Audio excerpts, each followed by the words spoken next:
Hello, everybody.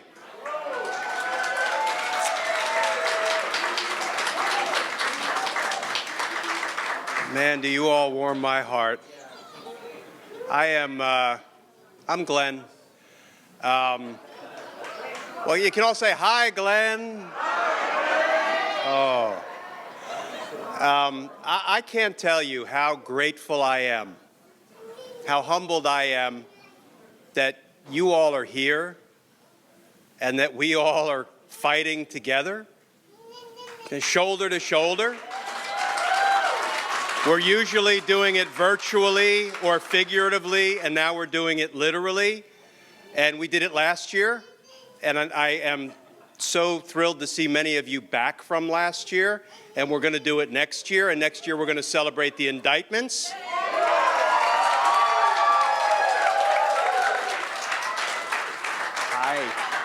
Hi.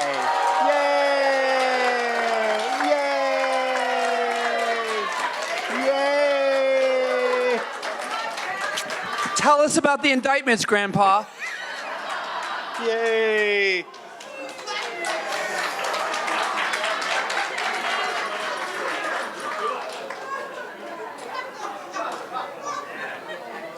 Hey, I got to take a minute now.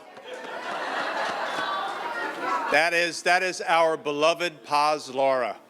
That's our first grandchild. And boy, you know, I thought having 5 daughters and a son was pretty good, pretty cool. Not always a ton of fun, but and then we had the first grandchild come along, and holy smokes! I know plenty of y'all are grandparents, but I didn't know. This is what it would feel like. So I'm so glad that Paz could join us this evening, and some of you all could get to see her and meet her. I try not to post pictures like every 9 minutes of Paz, because I know everybody on social media wants to see Paz all day, every day. So let me see. I think I have opening remarks. Let me double check. I don't have my glasses. I can't see anything. So much for the opening remarks. Okay. Well, what's your prescription? That's reading glasses. Reading. 1.5. Thank you. Let's see if this helps.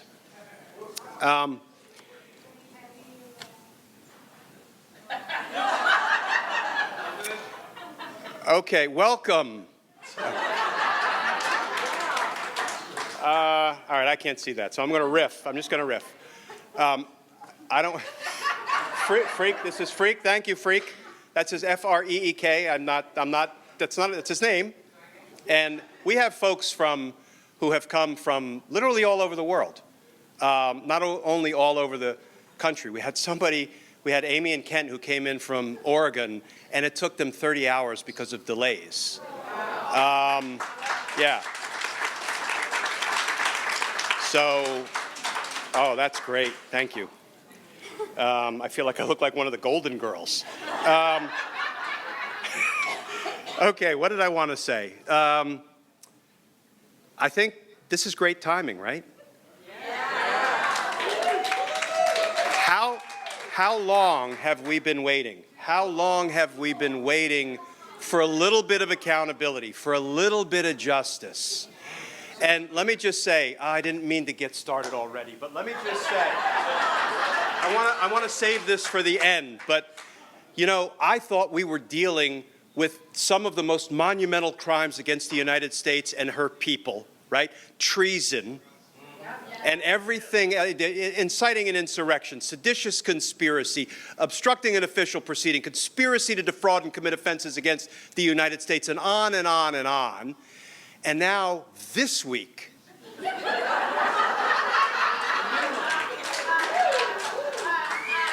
first of all, we hit an ex-president's home with a search warrant.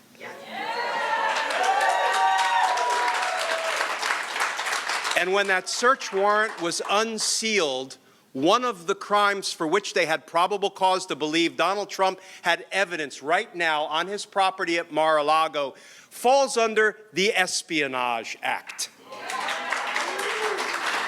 I mean, treason, espionage. What is left? What is bigger? What is more significant? What is more dangerous and damaging than that? So, yeah, accountability is coming. Accountability is coming. I have no doubt. I've been Merrick Garland's biggest supporter and most vocal critic.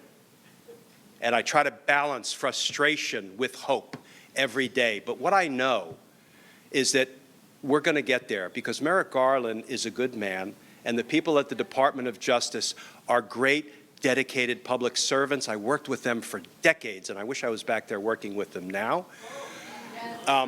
But they are not going to give it all away to Donald Trump and his corrupt associates and his co-conspirators. They're not going to. They're not going to give it all away. We're going to get there. Next year, we will be celebrating the indictments. So I'm going to stop there, or else I'm just going to get really wound up. Because we have some, oh, I'll be back. We have some really special guests. We have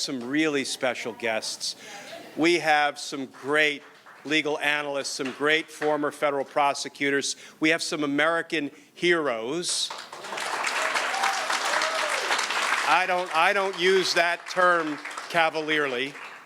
And then we have some not so special guests. Where's Pete Dominick? I mean, somebody said he's funny, which is good. We'll be the judge of that. We have so many great speakers that I want to turn it over, and we're going to start with somebody. I actually hesitate to start with her because she gets everybody so fired up. This is somebody who once said, "I will scale the walls of the Department of Justice to get the unredacted Mueller report if I have to." And I believed her. So, and she is also a former homegirl of mine. We prosecuted cases together at the D.C. U.S. Attorney's Office 3 blocks away.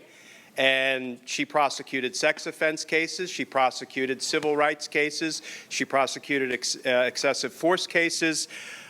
She also, as you know, is an MSNBC contributor, a legal analyst. She was an assistant district attorney in Brooklyn. And here was the one that I didn't know until I went back to like deep in her bio. She was an assistant attorney general for the state of Texas.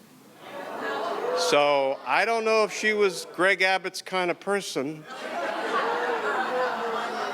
Oh, I actually know she is not Greg Abbott's kind of person because she cares about the rule of law and she cares about the rights of women and all Americans and she cares about justice. So our first speaker is Cynthia Alksne.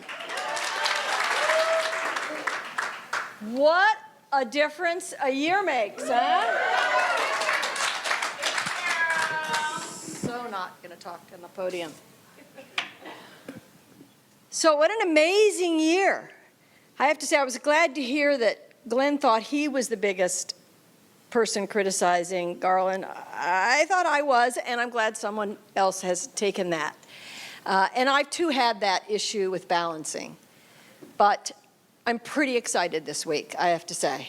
And I hope you are, too, because justice is coming, and it's coming down the pike. It may not come before the midterms because of the DOJ rules, but justice is coming, and it's really exciting. And think about how Trump is encircled now, right? So not only is the New York civil case coming to an ignominious end, or however you say that word, with 440 times he took the fifth, but it looks like Georgia is coming down the pike. The January 6th investigation is rocking. And then this week, I mean, the espionage is just too good to be true. It just, you know, I read Maureen Dowd, and one of the reasons why I read her is because I learn a new word about every week that I have to look up. And a couple years ago, I looked up Schadenfreude. And for those of you who don't read Maureen Dowd, Schadenfreude is finding joy in others' pain. And it's not particularly Christian of me, sorry, Mom, but I am having a lot of Schadenfreude, and I'm just fucking loving it.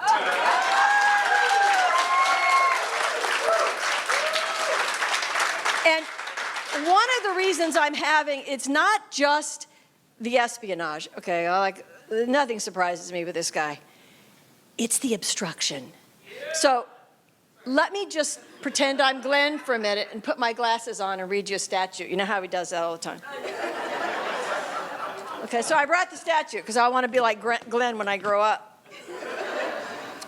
Whoever knowingly alters, destroys, mutilates, conceals, covers up, falsifies, or makes a false entry in any record, document, or tangible object with the intent to impede, obstruct, or influence the investigation or proper administration of any matter within the jurisdiction or any proper of the Department of Agency of the United States, or in relation to or contemplation of any such matter, blah, blah, blah, 20 years or both.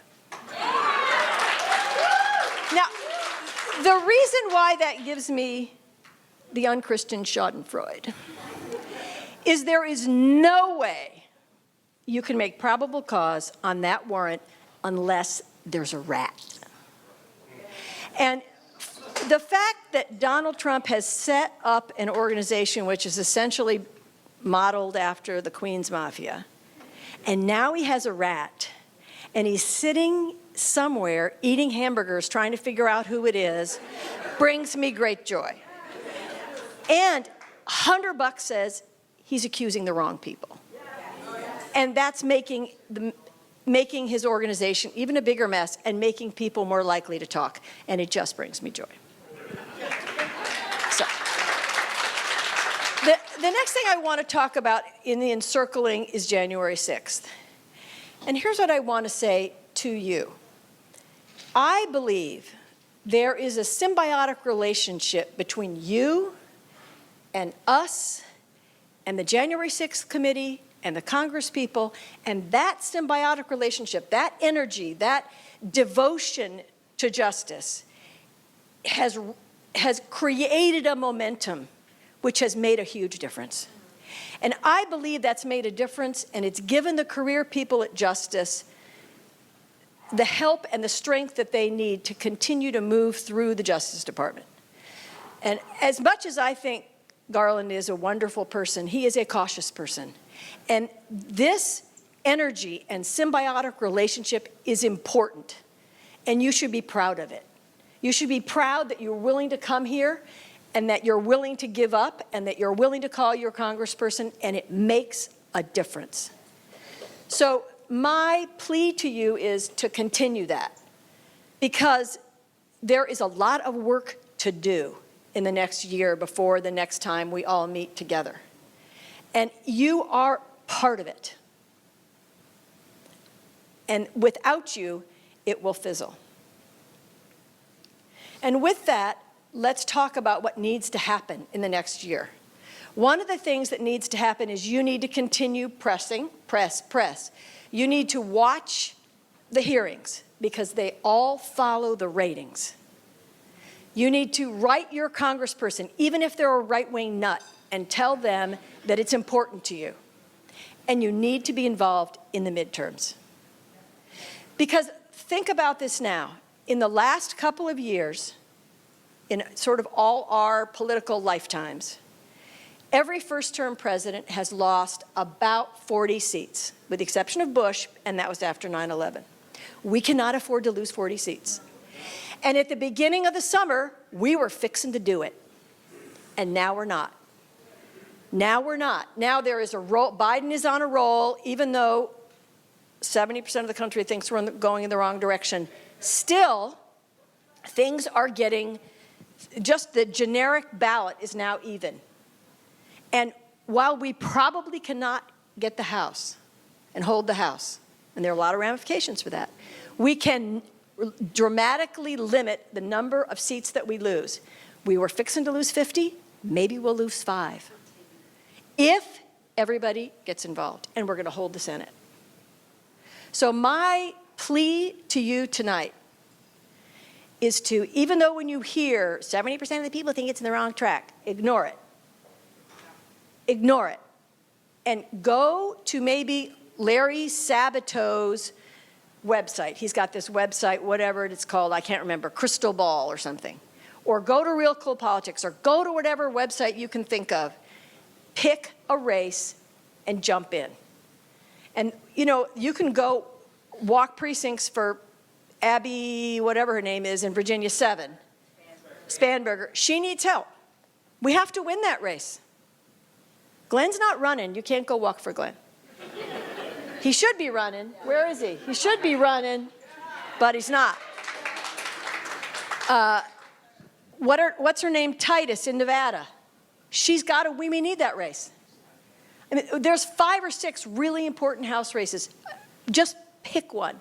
And if that means $5, if that means making phone calls, you know, in the old days you had to be in the same district to help somebody. Not anymore. You can make calls. Or you can pick the Senate, and we're going to hold the Senate. Tim Ryan can win Ohio. Yes. Tim Ryan can win Ohio. But we have to hold the Senate. So tonight, my neighbor used to be John Anzalone. I don't know if you guys know him. He's Biden's pollster. And I called him. I'm like, what? What's going to happen? He goes, we got a great story to tell. We're going to hold the Senate. We're going to do the numbers. We need those people to help us. And that's what we need. And if we can keep those numbers down, then in 24, we have the base that we need to win so that we don't have Trump or Trump light or Trumpist or Trump whatever in 24, which is a real threat to our democracy. So my message to you isn't as much legal as begging. Your democracy needs you. It needs you. And you have to get involved in these midterms. So thank you for coming. Thank you for your energy. And please, please, please, your democracy needs you. Good night.